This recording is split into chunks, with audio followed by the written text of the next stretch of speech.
Good evening, ladies and gentlemen, and welcome to the May 13, 2019 County Commission meeting.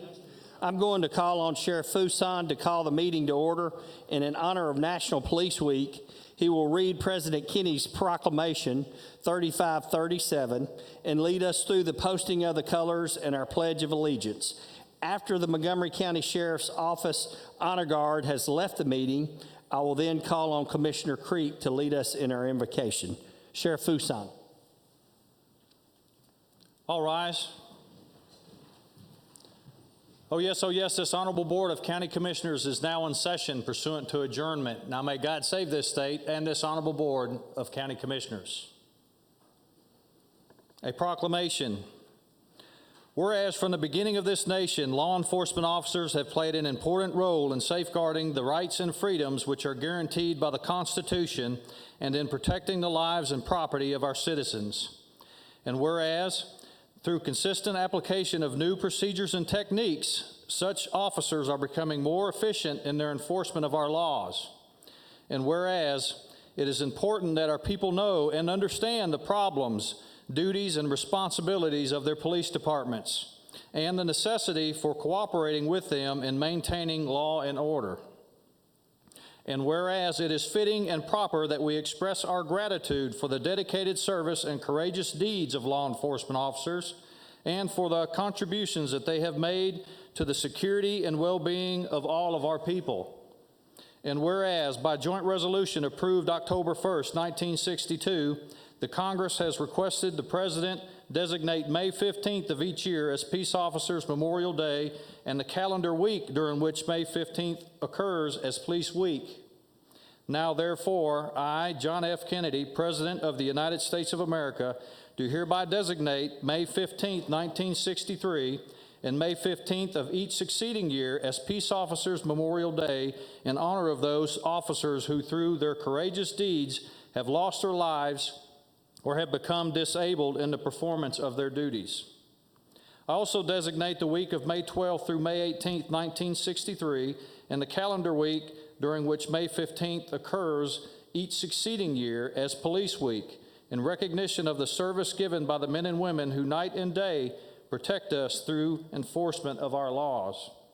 I invite state and local governments, patriotic, civic, and educational organizations, and the people of the United States generally to observe Peace Officers Memorial Day and Police Week in this year and each succeeding year with appropriate ceremonies in which all of our people may join in commemorating law enforcement officers past and present who by their faithful and loyal devotion to their responsibilities have rendered a dedicated service to their communities, and in doing so have established themselves an invaluable and enduring reputation for preserving the rights and security of all of our citizens. In witness thereto, I have hereunder set my hand and caused the seal of the United States to be affixed, done in this city of Washington, this 4th day of May, in the year of our Lord, 1963, and the independence of the United States of America, 187th. Post the colors.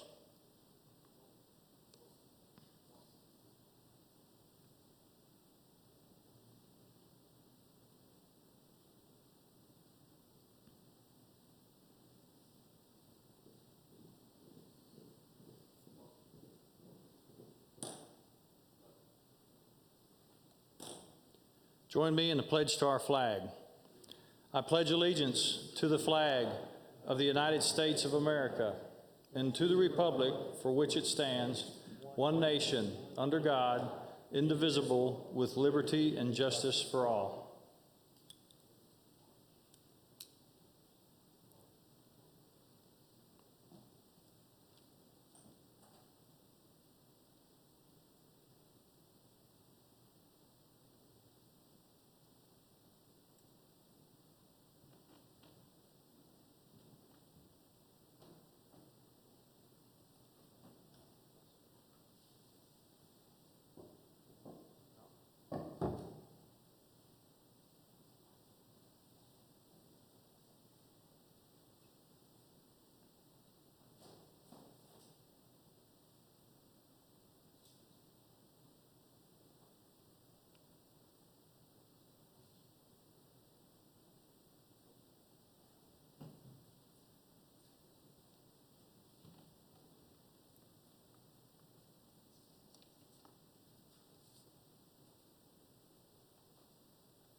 Commissioner Creek, if you would, please lead us in our invocation.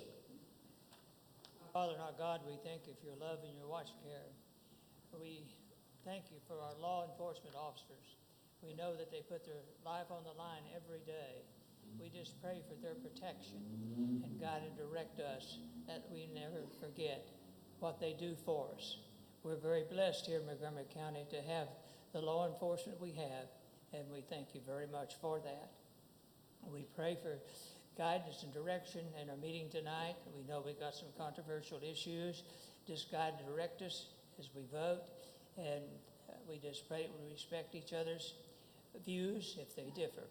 It says in the Bible, in chapter 12 of Romans, verses 1 and 2, I beseech you, therefore, brethren, by the mercies of God, that we present ourselves a living sacrifice, holy, acceptable unto God, which is your reasonable service. And be not conformed to this world, but be transformed to the renewing of your mind, and that we may prove that we are good and acceptable and perfect will of God. For it's in Christ's name I pray. Amen. Amen.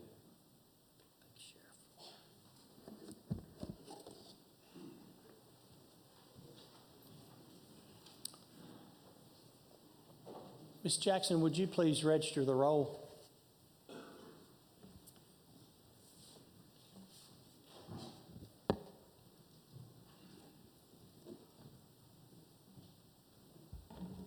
You have 20 present and 1 absent. Thank you, ma'am. At this time, if I could get Commissioner Tangi Smith and the Women of Women Elevated to come forward.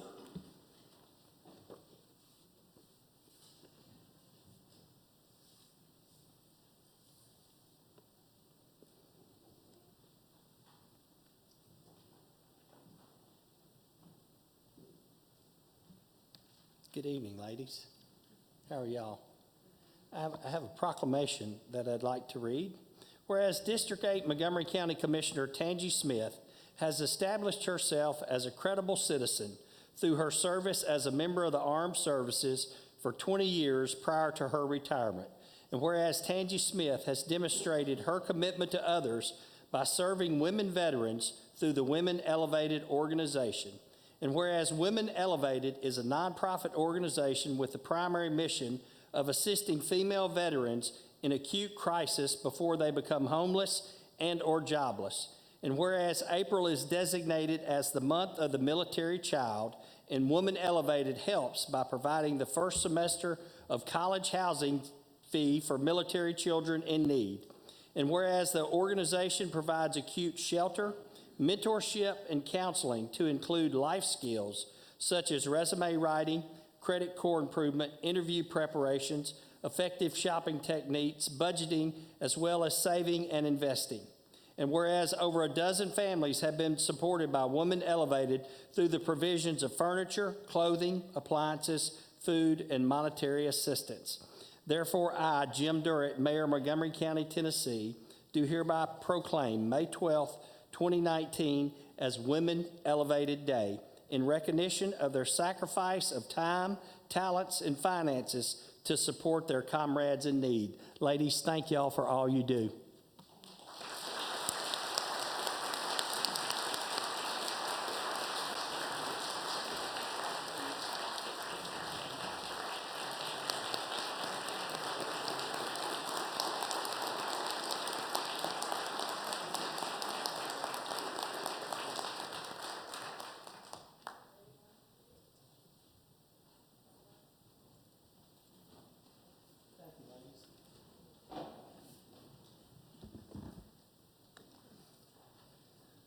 And I have one more proclamation to read, and we probably should have done this Monday night, but we didn't. So, Senator Carita, if you would please come forward, please, ma'am.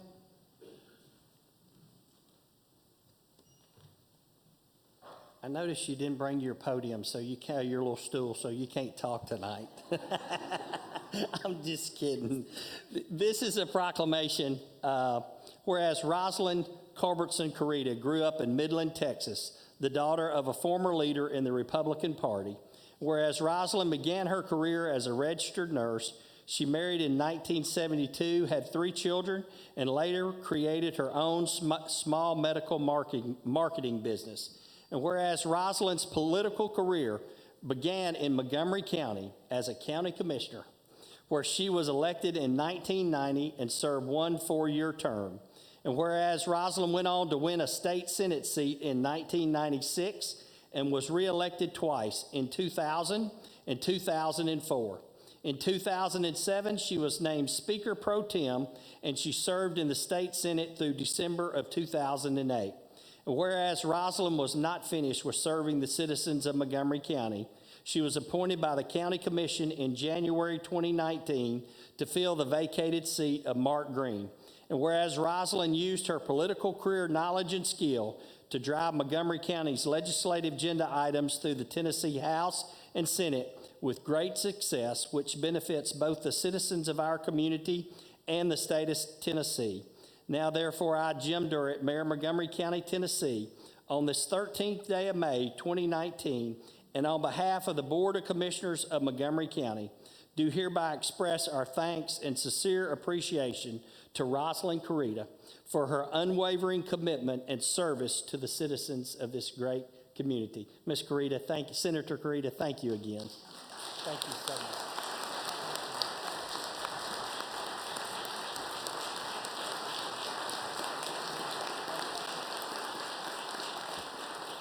Thank you all. This really is very meaningful to me, and I appreciate it. Thank you.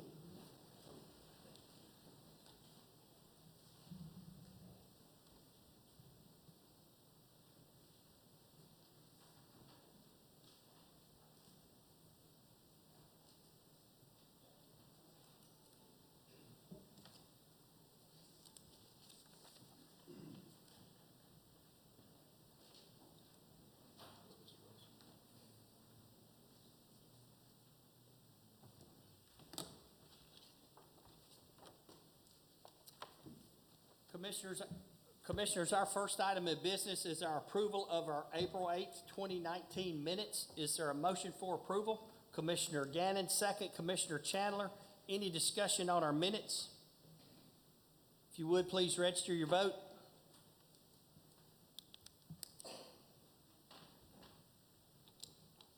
Would anyone like to change their vote? Ms. Jackson, would you please tally the vote? You have 20 yeses, 0 noes, 0 abstentions. Next on our agenda is our zoning resolution. We have one tonight, CZ 5 2019, application of Kelly and Paula Rapolgi, or I hope I'm close, Rapogel from C5 to AG. Is there a motion for approval? Commissioner Knight, second. Commissioner Rasnick, any discussion on CZ 5 2019? If you would, please register your vote.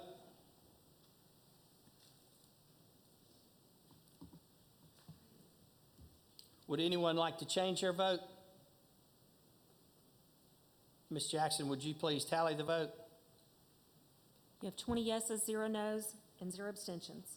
Commissioners, to get into this exciting agenda, I missed a presentation from Ms. Erin Hester. Ms. Hester, I apologize. If you would, please come to the microphone and we'll just get to our resolutions after your presentation. I apologize. It is no problem. Good evening. How are y'all tonight? So, change notices go out Monday at the latest.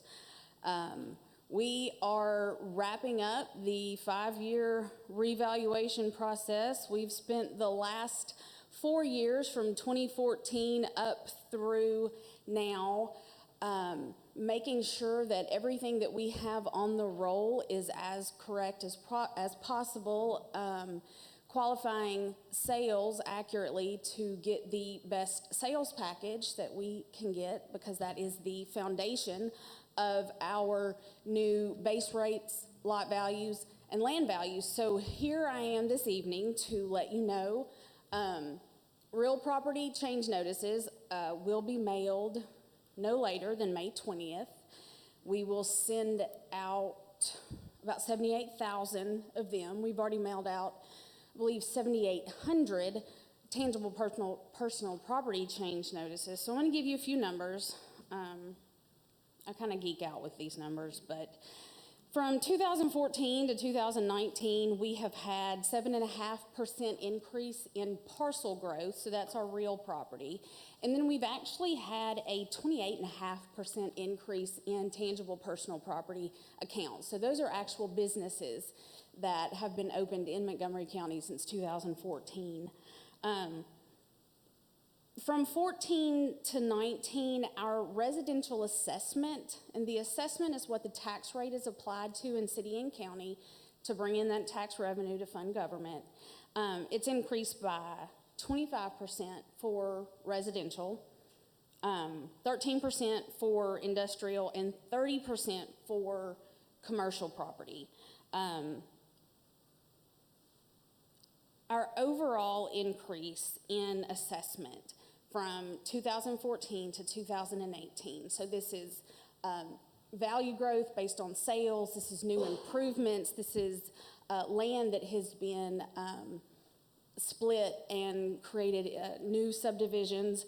We have seen a 26.5% increase in our assessed value from 2014 to our tentative, but pretty close 2019 numbers. The reason I say it's tentative is because we have not yet had our final value meeting with the state, so I can't really put that stamp on it and say we're done because that's their job. So we are scheduled to do that on Thursday. We've had three successful drafts with them now, so they've got the final package, and we will meet with them Thursday. And once we get the change notices go out, we will begin our informal appeal process. So that is where somebody calls or comes in and says, hey, I don't quite think y'all got this right. Could you please review my property? We did that 1,700 times at a informal level last year. That was people that actually sat down with us and said, hey, can you please, do a workup on my property? That, of course, thousands more probably called and said, hey, what's this? But we did about 1,700 of them in 2014. I don't even want to say how many I think we're going to do this time. Growth has been a huge topic of conversation, so I don't know that it should be a surprise to anybody that our values are increasing. Maybe people won't call because they expect it. And I certainly don't say that to discourage the call. I think y'all probably know me well enough now to know that I encourage public's participation in this process. It is how we get our best product. It is how we get to work with that taxpayer and let them know, here's the processes, here's the work that goes into this, here's the people that do this, and hopefully give them some kind of confidence in the taxation system in local government. So after that comes appeals, and that brings me to the number that I was going to after that. Since 2014, of the people that appealed at county board or higher, we have retained 93% of that property value in Montgomery County. So that is an administrative law judge or a higher body ruling in favor of our value to the 93% of those values. The appeals that are still outstanding and will continue to carry on into this next revaluation cycle, the biggest ones are the big box stores, and that's going to be your Lowe's, your Walmarts, your Sam's, your Publix. It's not an easy thing now to be in business and have that much square footage with the Amazons and the internet. So those businesses are struggling, and the first place that they come to look is to the local government to reduce their expenses by hopefully reducing their local tax burden, and that's work that we do all year long that really y'all don't have a ton of visibility on, but I'm happy to answer questions about that too. Really, that's it. The major areas of growth, definitely exit 4 and around the hospital. On average, once we got to the revaluation or to 2019, Our book value was about 60% of what those properties were selling for, so that was a huge area of growth. Downtown has grown considerably. The north part of Fort Campbell Boulevard, as far as land, has grown actually more than I expected it to. The residential, let me get this right so I'm not telling anybody a story. Well, I don't know that I have it. The three parts of the county residentially that grew the most are Salem, and that's Lone Oak south of the river, Sango, of course, and Ringgold. So those, as far as residential goes, those were the three areas that had the highest percentage of growth overall. So that's my update on where we are. As you get calls from constituents, please feel free to encourage them to reach out to us. We want to work with them. We want to explain the process. I believe a good reminder is always that this revaluation is not a revenue grab. A lot of people are under that impression, and by law, it absolutely cannot be. The whole reason that we revalue in Tennessee is to equalize value across the county, because since 2014, we have grown immensely, but we haven't grown equally in all parts of the county. So this revaluation process reestablishes that baseline. It gets everybody's property to its market value. So we do that using sales stats and from sales that actually happen here in Montgomery County. It is called mass appraisal. So, again, I encourage people to come in. Our best product comes from communication with that property owner. So having said that, I'll wrap it up, and do you have any questions? Any questions of Ms. Hester? Thank you, ma'am. Thank you. And I apologize again.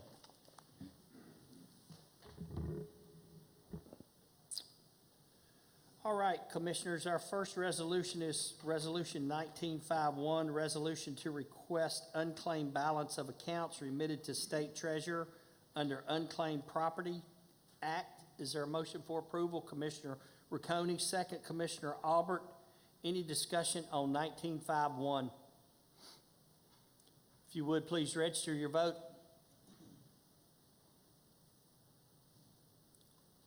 Would anyone like to change your vote? Ms. Jackson, would you please tally the vote? You have 20 yeses, 0 nos, 0 abstentions. Thank you, ma'am. Resolution 1952, resolution of Montgomery County Board of Commissioners approving the updated Montgomery County Personnel Policy Manual. Is there a motion for approval? Commissioner Ray, is there a second? Commissioner Leverett.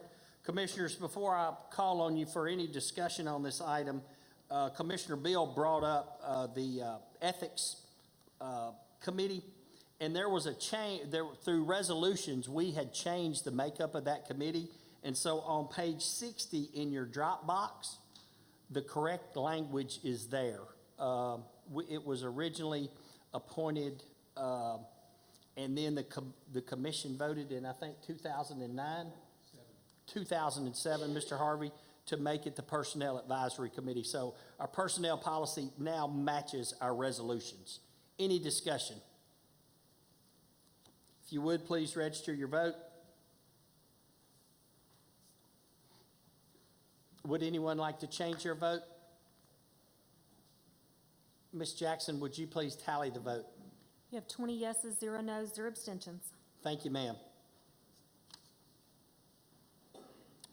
Resolution 1953 is a resolution authorizing a continuous 5-year reevaluation cycle. Is there a motion for approval? Commissioner Gannon, second. Commissioner Johnson, any discussion? If you would, please register your vote.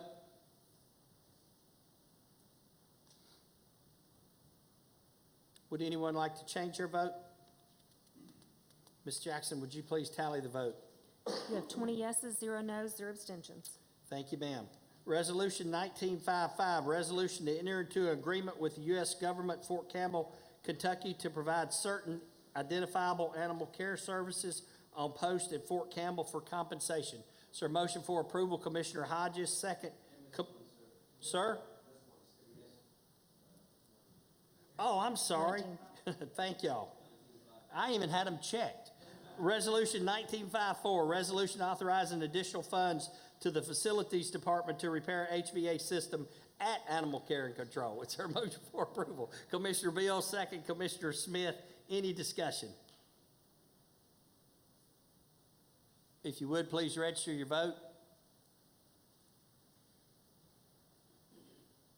Ms. Jackson, would you please tally the vote? You have 20 yeses, 0 noes, 0 abstentions. Thank you, ma'am. Now, Resolution 1955, resolution to enter into an agreement with the U.S. government, Fort Campbell, Kentucky, to provide certain identifiable animal care services on post at Fort Campbell for compensation. The motion for approval, Commissioner Pritchard, second. Commissioner Lewis. Discussion, Commissioner Knight. I just want to reiterate that this is a great opportunity for us to gain some funds that will be placed back into animal control. Thank you, sir. Commissioner Woodruff. Thank you, Mayor. I'm not sure that it's not a good project or program. I have some concerns about the document that we're going to sign as an agreement or a contract. I'm somewhat confused on it. Whether it's an agreement or a contract, whether it's a performance-based contract or a service-based contract. I've read this thoroughly, and there's some issues I have with it. Just for instance, on page 3 of that document, it's at the bottom of the drop box, and it states that the agreement officer will not authorize payment unless all billed services have been satisfactorily completed and may reduce the amount billed for unsatisfactory or poor performance. Those types of things is if this is not a contract, why are we reducing the services that we're providing? So those are some of the issues I have with this, and we don't know what that number would be. Whether it's going to be $5, $20, $25, $50, or $1,000. We don't know that. We should have some type of chart to tell us what those reductions may be. Second thing is in inspections, I don't know what type of inspections that we're talking about here. Are we talking about how many pillars can be in a cage, or how many dogs can be in a cage at Fort Campbell, or how many animals can be in a cage in Clarksville? Was it 2 or 3? I don't know those things. I don't know what this inspection services is talking about. So I need something to help me understand what we're inspecting. Was the floor have water on it? Is that legal or not? Should it be clean? I don't know those type of things. Is there some way I can get something now to tell me what those inspections are? If there's going to be a reduction for things that are not satisfactorily performed, then we should know what the cost would be if there's a reduction in the price. So those are some of the issues I have. If it's not a contract, again, in the performance work statement, let me just get to it. Page number 11 in the performance work statement, it says the contractor shall ensure that contractor employees possess and maintain suitable documents for entry into the operation of the motor vehicle. Another sentence says the United States will not provide utility to the contract. Another sentence says the United States will not provide equipment to the contract. Another statement is saying that the government will not provide keys to, or will provide keys to the contractor. So if it's not a contract and it's agreement, then I think that language should be, for a contract, to be service provider. Now, I don't know if we can clean the document up to make it sound better for me or the rest of the commissioners. I just don't see I don't see me being able to say yes to this document the way it is. Thank you, sir. Commissioner Bill? Thank you. Fiscally, this sounds good, and I only have one concern, and I don't know if I need to make this in the form of a motion to amend, but I would like it worded somewhere where it says that the county commission will have the ability every 12 months to reevaluate this to determine if we want to continue this contract or not. So I don't know if I need to put that in the form of an amendment or how that would work. I think the agreement is renewable every month, so I think any commissioner could call for that question in the appropriate time frame that's listed in the agreement. But I'll yield to Mr. Harvey.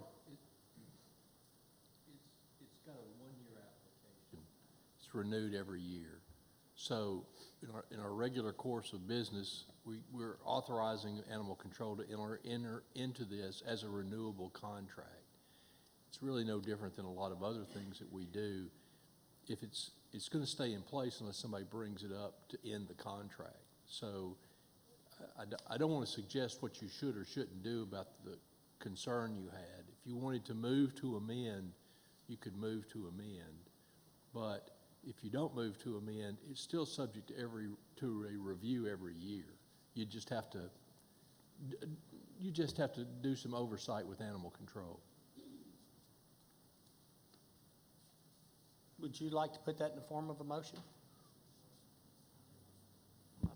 Okay, There we go. We got some rookies working the mics tonight. No, they do a good job back Obviously, there. one They're reading doing the a good job. agenda too, because I can't keep staying in order. But my concern though is I want the commission to be involved in that, and it doesn't say that anywhere in the wording. It All it does says not. is the county. Well, the county commission will approve this contract. This contract is renewable per year, and typically it's going to be brought up if the commission wants to bring it up and question the renewal. But the contract you're approving has renewals in it that will be renewed year after year unless you move to disband the contract.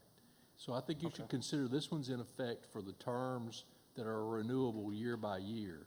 And I think candidly, as a practical matter, you rely upon your department heads routinely to say, this is a contract I don't want to renew, and they recommend it not be renewed. If you wanted to provide individual oversight through that department head, then that's there too. But I think the protocol what you need to answer is, do I want to move to amend to say this is a one-year contract, which is not renewable and has to be reviewed by the commission year after year after year after year. It's not, it's more than a one-year contract now, but it is subject to one-year terminations. When is that year up then? Well, when we execute the contract, I assume we'll have an effective date. It takes a little time to do it. Mr. Caskey, I think it's sometime in July 5th. That's their planned execution date, so it'd be July 5th to July 5th. But in the wording, doesn't it say that we have to give 180 days notice? It does. So if the year's up in June, you said June, July, we would need to determine that 6 months in advance then, correct? That's correct. I mean, there are other provisions in here for termination, but they're based upon fault of the parties. And it's a binding agreement, which is a legal binding document, like a contract is a document, but it's not a contract. Doesn't have to be set out to bid. It's an agreement that's allowed under the federal and state and county affected interlocal agreement acts between governmental entities. So that's why it's called an agreement, but it's legally binding. Okay. I don't think I'm going to ask to do that, but I would ask, just for the record, that I would like to go through that process when the time comes. We will make sure, if somebody will help me remember, that in 6 months, in July, after the initiation of the contract, prior to the 6 months' time, we'll have a report. We'll report to the county commission. Thank you, Commissioner Bill. Commissioner Knight, I'm going to go to Commissioner Johnson since he hasn't spoke, and then I'll come back to you. Thank you, Mr. Mayor. Just to repeat a bit of what I said at the ad hoc committee about this, the first time that this idea was brought to us, I fought against it as if my life depended on it. But this is a complete 180-degree turnaround from what we had before. Commissioner Butts and I have spent countless hours on Animal Control Committee and now the Ad Hoc Animal Control Committee. And I would say to Commissioner Beal that if you reach out to either of us, we can let you know when those committees are meeting and you can come, and because this will be a topic for many months to come, I'm sure. I feel that this is the right move. I think that it is very rare that you get an opportunity for someone else to provide you with everything that you need to carry out services in this manner, and it can only benefit us. and it doesn't hurt that we have the provision to walk away if it does not. Thank you. Thank you. Commissioner Knight? Thank you, sir. I just wanted to address Commissioner Woodruff's comments, but I think everything was pretty much explained. But the 180-day renewal process, Commissioner Beal, that's a standard military practice, one. And yes, as was stated, there are provisions where if you only have about 30 days before from the execution to end, then you have 30 days to let them know, hey, we're about to exit this contract, find somebody else to do it. Mr. Woodruff, as far as inspections go, I've been through military inspection processes. You don't have a list of items, that you can say, well, this is a particular item and this is how much it costs. They're going to go through that individual, that CR, they're going to go through, inspect every single thing. They're going to have their inspection sheet, right? They're going to go through their little checklist, and then they'll notify you, let you know what's good, what's bad. Once that's done, then they'll say, well, this is bad, we're dropping out the contract, or this is bad, we're going to charge you for this, or we're not going to pay you for that particular item. If you're doing good, you don't have to worry about that, which I'm confident that our animal control is going to do exactly what's required in order to pass whatever inspection is set upon us. So, that being said, again, reminder, $92,000 after the first year, $94,000 after the third year, second year, third year, and then $96,000 after the fourth year. So when looking at that, we have those dollars that can get put right back into animal control for all the issues and concerns and everything else that everybody's complaining about. So let's not nitpick on simple things that we can, that's already addressed in that particular contract. Let's go ahead and push through with this contract and get it going. Thank you. Any other discussion? If you would, please register your vote on 1955.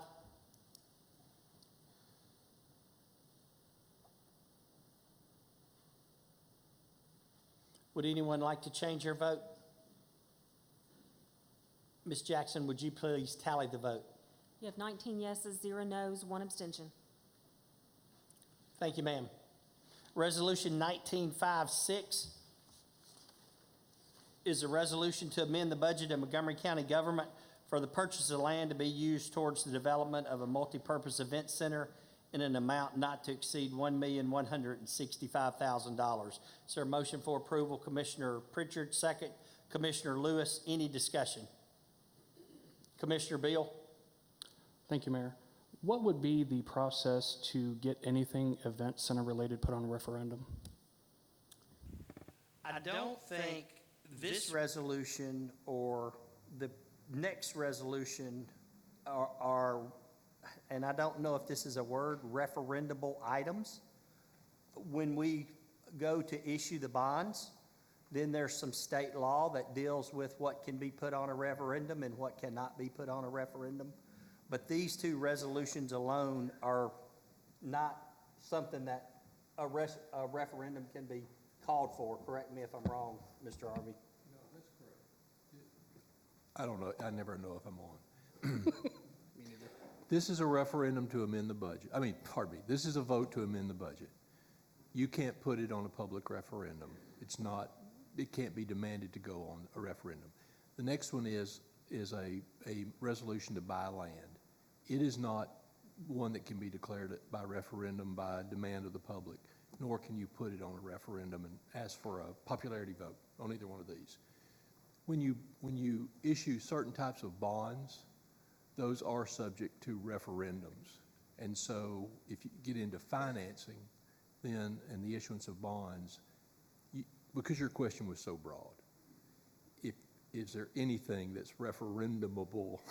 and anytime you have a general obligation bond, that is subject to provisions of referendum. So essentially, we have to approve the purchase of the land to be able to move forward to then put the event center on referendum. Am I understanding that correctly? The only distinction I'm making, and you might say it's not a distinction in your question, but The referendums that I see related to it are for borrowing money with a general obligation bond, whatever its purpose, whether it's to re-roof the courthouse, or whether it's to build a building or a park or a health services building, anything. Your vote to do that, your vote to amend the budget are not referendable items. If you borrow money under a general obligation bond, that does trigger referendum provisions. So what happens if we approve the land purchase, but then we decide to not go with the event center? Then what happens? If you do things all the time with money on hand. This is a motion to amend your budget, and I would let the mayor address or Mr. Taylor address where it comes from in the budget, but you're not borrowing money to make this purchase at this time. I understand it is an amendment to the existing budget and movement of funds. It's not the borrowing of money. I understand that, but the purpose of us buying this land is for the event center. That's widely known. So what I'm trying to figure out is, why would we spend the $7 million to buy the property if there's a chance that the event center doesn't get approved, or we can just put it on a referendum and we can let the people decide what we're going to do? I think when it comes time under not this resolution, but under the next resolution, when it comes time to borrow that money to purchase that land, the only thing, 1956 is a resolution to amend the budget. 1957, and I don't want to get out of order, but I think to explain it properly, I have to. It's a resolution to purchase land for the development of an event center. But if you read that particular resolution, it authorizes the mayor to enter into contracts to purchase the land subject to funding. And so then we have to come back to this body and create a bond resolution to fund the property, to purchase it. And at that time, if that fails, or if that is goes to referendum and it fails, then we don't purchase the property. So we're not spending $7 million tonight. So, but what I'm trying to find out though is, if we approve Resolution 5, but we don't approve Resolution 6, does that make 5 void, or how does that work? No, 5 is just an amendment to the budget. Okay. 6 includes the property being purchased in 5. I'm sorry, 6 and 7, I'm sorry. Wrong numbers. Yeah, you got me calling Sorry. me. So, I'm sorry. Check So mark. 6 is an amendment to the budget. 7 authorizes that money to be paid back to the fund balance if we choose to do so through the proceeds of the bond. Okay, thank you. Any other Commissioner Knight? I just had one question that was provided to me by a constituent, and I just figured I'd ask, hopefully to gain an answer as to what was the choice in choosing general obligation bond versus revenue-based bond? We really have not made that decision yet. Okay. And that, again, I don't want to get out of order, but 1957 allows us to borrow the money, and I'm not sure we want to do what's best financially when we go to borrow money.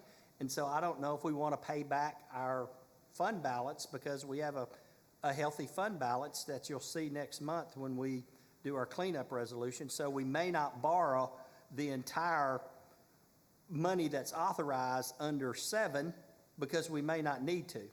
Does that make any sense? Makes sense. Thank you. Any other questions on 1956? Commissioner Gannon, I'm sorry. Yes, sir. I just have a quick statement. As you know, I will always vote the way my constituents vote. On the polls that were taken, or the feedback that I got from my constituents, there were 59% in favor of and 41 against. So District 1 will be voting for the multi-purpose event center.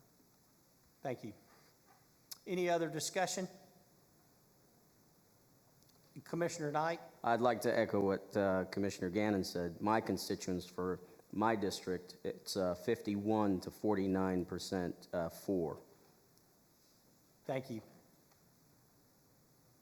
If you would, please register your vote.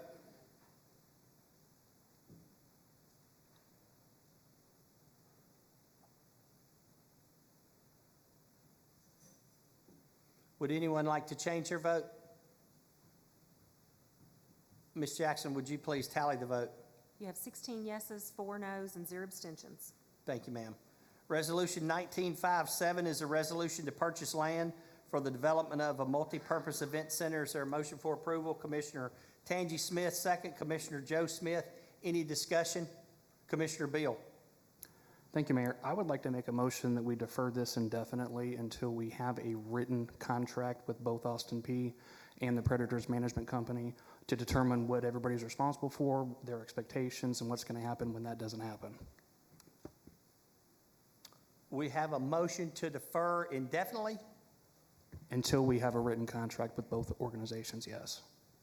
Is there, I think to defer it, I think you'll need to defer it to a certain date. So how long does it take to get a conditional written contract?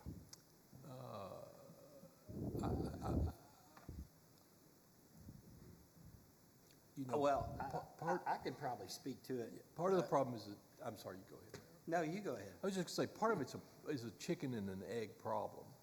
You know, you have to have some things in place before you know what you can do to move forward. I'm not trying to influence your vote or anyone else when I say to you, it's just hard to formulate till you have a footprint of land, and until you have a design that's finalized and completed, and until that state institution, if you're talking about Austin P, and this county institution or whoever the authority is that operates it for this county has some idea of what they're going to do, it's kind of hard to formulate that contract. That may not be a sufficient answer, but I'm saying it's hard to determine when you're going to be able to put a final contract together on a project that's under construction and under design, particularly between two state institutions. I have a very hard time with spending this much money on a verbal agreement. I'm just telling you about the timetable for doing the contract. I understand that. I understand that. But we're basing this off of verbal conversations, and I'm not okay with that. I don't know about my colleagues, but I have a huge issue with that. Well, I can maybe add a little bit to what Mr. Harvey said, and I understand why you say that you have a problem voting for something and we don't have a written agreement. You know, I realize, Commissioners, this is a big, big step for Montgomery County.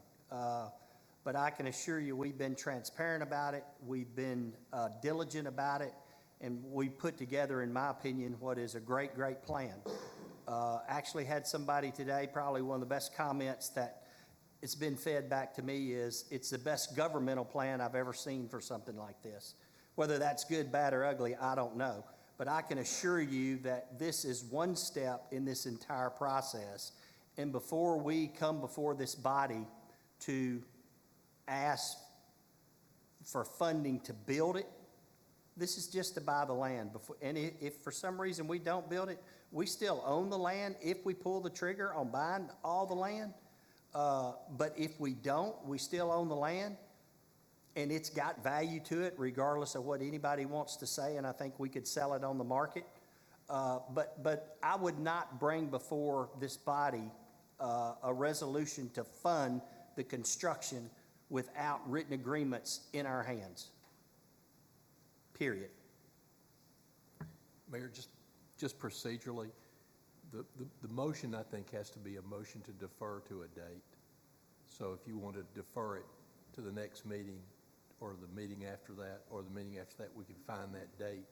But to defer it indefinitely is not allowed under our rules. It doesn't come back up. It's just permanently off. You know, when does it come back up? It never comes back up. So we need to defer it to another date. If you make that motion, I think that's where we were. Again, how long would it take then? You know, you're voting to, you've passed a budget amendment, and now you're voting on whether or not to buy the land. Your question is, how long will it take to get the contract with Austin P as a potential tenant signed off on? I'd love for somebody to take a guess at that other than me, but I don't think it's 2 weeks. You know, that's a governmental entity. that has to go through their proper handling. We're a governmental entity. I don't think you're talking about a short period of time. That's, again, not trying to influence the vote. I'm simply saying your commitment is limited to buying the land. One of the three pieces of land on the $1 million budget amendment that you've amended the budget for, you're buying one piece of 3 pieces of land. You haven't allocated anything for the other 2 pieces yet. So we're also going on a stair step too. And I can't give you a timetable, Mayor. If you think, I mean, I'm sitting here looking at the calendar. I don't know. I don't think we would be coming back before this body for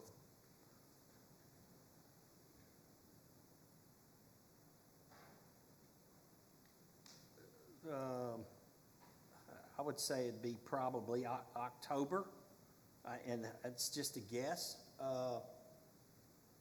If we would be coming back before this body in October to ask for construction funding, that's probably a little bit aggressive, but I would say, and this is a shot in the dark, I would say the October 14th October 14th meeting would be the best shot I could give you, and I don't know how accurate that is.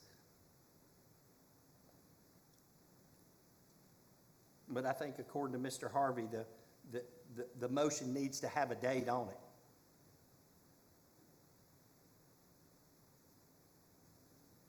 I would love to do that, but I don't know what date to put. So I'm sorry, I would love to do that, but I don't know what date to use because I don't know how long. October 14th. That's the best date I can give you right now, and I don't know how good that is.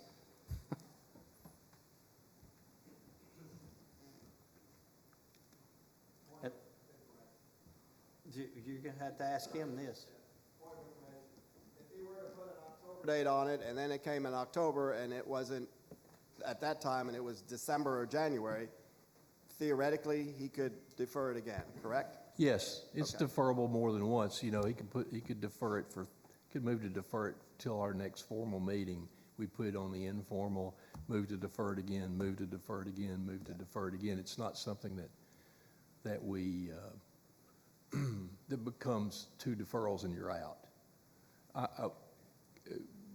Commissioners, I would point out, just for point of clarification, the motion as is to approve the 3 pieces of land. You've already approved the budget change for 1 piece. I'm just making that distinction because we are dealing with, second resolution is to approve the purchase on 3 parcels. One of them is the one that we've already approved the budget amendment on, if that makes any difference. And I'm not trying to tell the commission what to do because it's totally your decision, but if we came before you hypothetically in August to fund the construction of it, you could ask at that point in time where the contracts with the managing entity and with the tenant. If they weren't present, you could defer the vote then.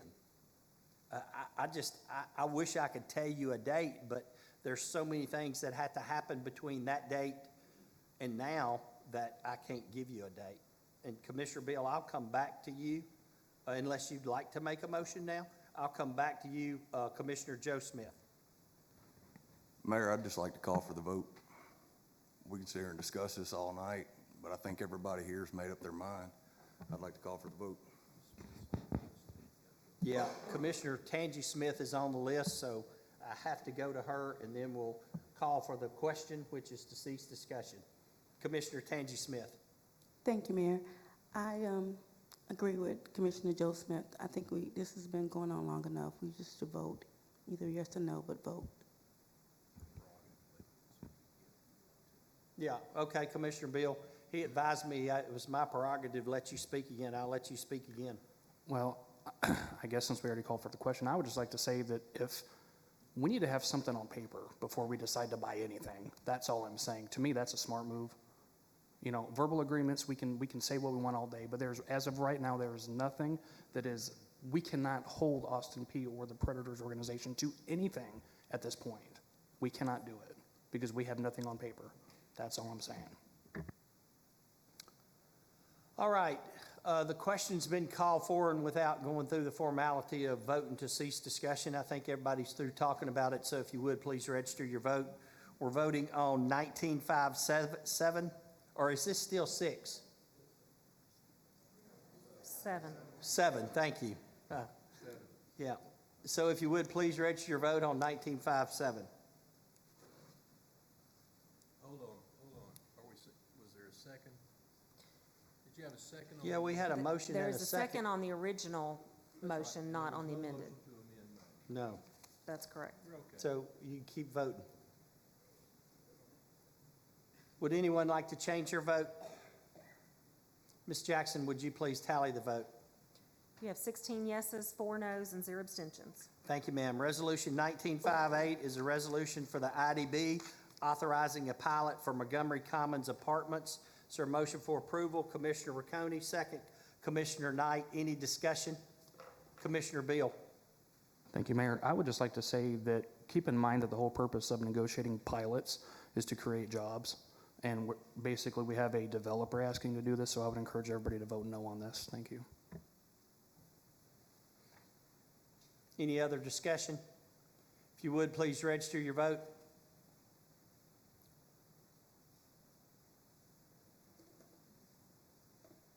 Would anyone like to change their vote? Ms. Jackson, would you please tally the vote? You have 19 yeses, 1 no, and 0 abstentions. Thank you, ma'am. Commissioners, we have no unfinished business under the county clerk's report. Ms. Jackson, would you please read your report, and it will require approval by the commission. Comes Kelly A. Jackson, County Clerk, Montgomery County, Tennessee, presents the county clerk's report for the month of April 2019.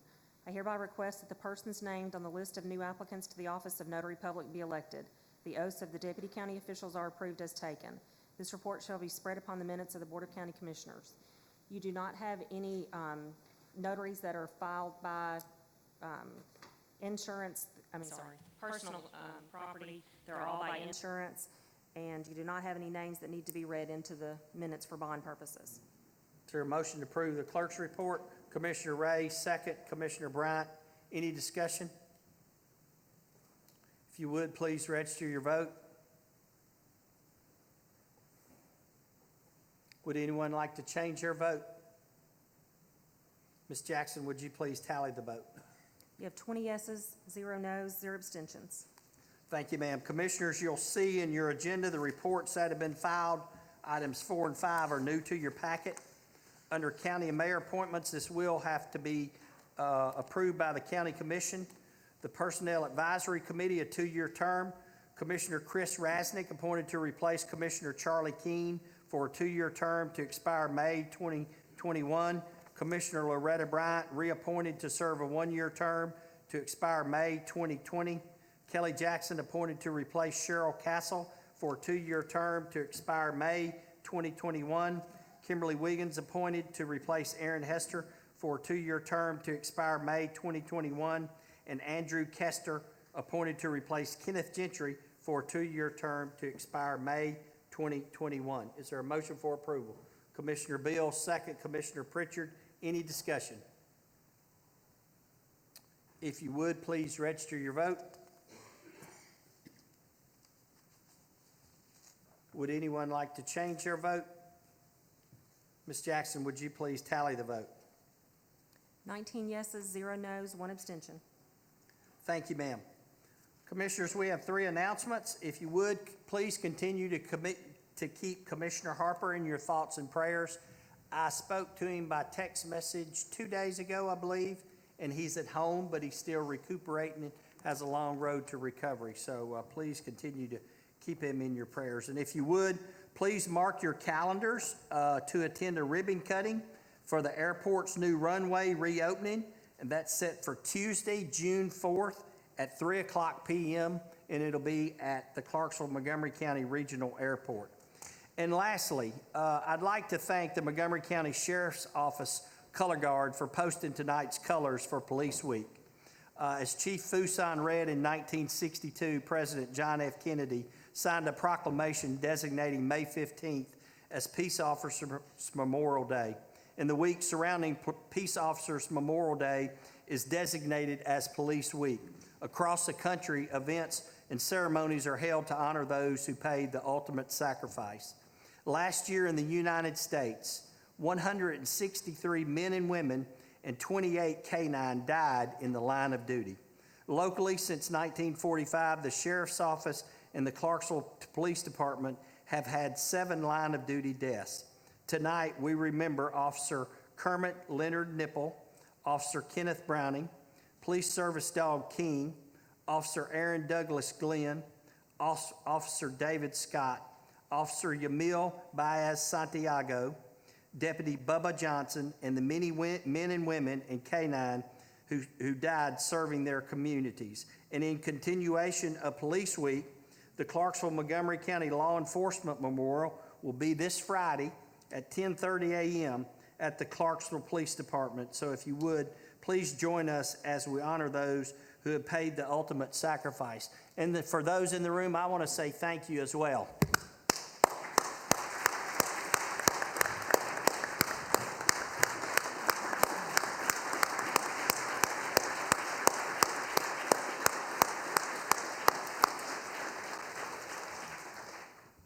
Ladies and gentlemen, I'll call on Chief Fuson to adjourn our meeting. Sheriff, I'm sorry. That's okay, Mayor. Before I do close the meeting, I would like to have a moment of silence just for all of those who did die this past year in our nation. So if you would rise with me and observe a moment of silence.